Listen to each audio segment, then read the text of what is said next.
So today we've got Michael Vale, who is going to be teaching one of the days at Pushing the Line upcoming at the Art Room. Michael, I wondered if you could describe your practice and where teaching fits into it. Okay, should be an easy question, but I'll do my best. Well, I'm a figurative painter essentially. I'm really interested in images, so my other great love is cinema. So I kind of I grew up loving old master paintings, so-called old master paintings. And then when I went to art school, I was taught by abstract artists who did their best to kind of bully me out of it, if you like.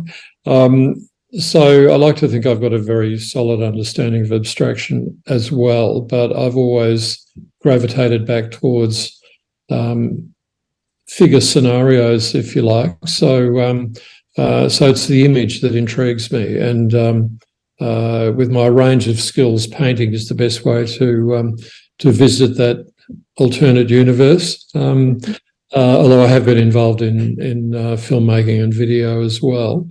I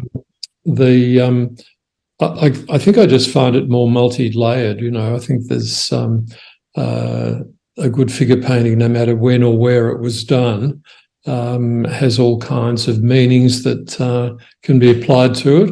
And I find myself fascinated. The older I get and the more I practice, the more and more interested I become in composition. Mm-hmm. So I think a lot of concentration, if you like, is on the skill of depicting something in the middle. And I'm really interested in the whole picture. So I think there are lots of kind of hidden skills that I continue to discover as the years roll by.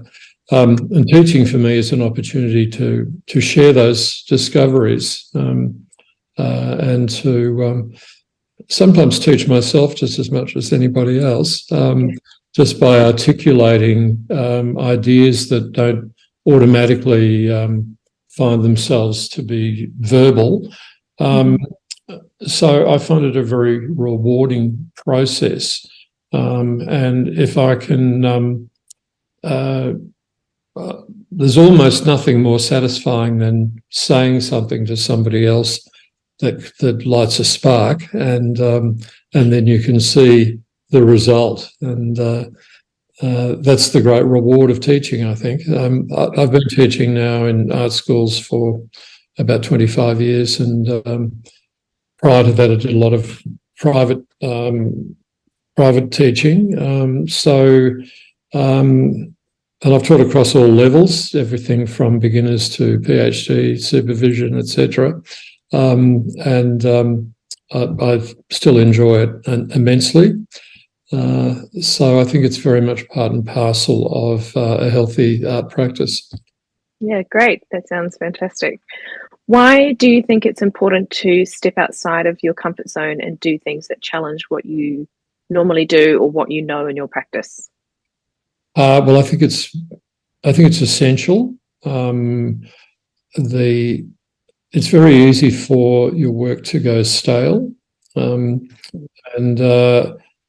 I think that every artwork that you make should involve a risk of some kind, and I believe that it's that risk that creates the energy of the artwork. If the risk is missing, then the work is stillborn to me. Right. And it sort of means you're continually, tightrope walking. But if it's not a bit scary, it, as I say, it does go stale very quickly. I think sometimes people think that the more you practice something, the better you get at it. So it can just kind of happen automatically. I think that's a very dangerous way of thinking. There's nothing more boring than watching a good juggler. Yeah. You know what I mean? You want to watch someone who's in danger of dropping the ball. So I think, I think that risk is really, really important. So no matter what level you're at, there are always new challenges to encounter. Yeah, great. What made you want to teach as part of Pushing the Line? Well, I've been really intrigued by the art room for a while, and I think it's fantastic. The setup and what's going on there, and I just wanted to get involved. So the opportunity of working with this program came up. This will be my debut with the art room, so I'm really looking forward to that.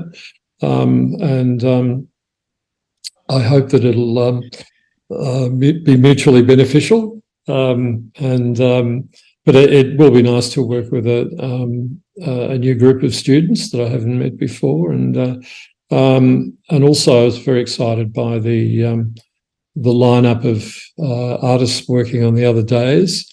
So I think it'll be a pretty rich program, to say the very least. No, it certainly looks like it's going to be quite an amazing few days.